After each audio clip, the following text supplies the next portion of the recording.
اگه داری با گوشی شیائومی کار میکنی و یهو گوشیت خاموش میشه، ممکنه دلایل متعددی داشته باشه که توی این ویدیو به همشون میپردازیم. اولین دلیلی که میریم سراغش خراب بودن سوکت شارژ گوشیتونه که اگر این قطعه‌ای که داخل گوشیتونه دچار عیب و ایراد باشه، گوشیتون شارژ نمیشه و در نتیجه گوشیتون روشن نمیشه.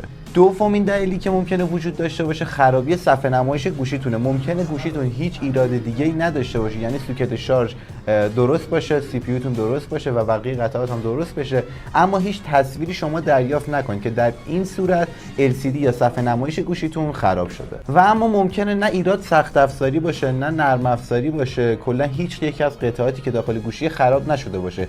در این صورت ممکنه که آداپتور و یا کابل شارژتون مورد داشته باشه و گوشی شارژ نشه.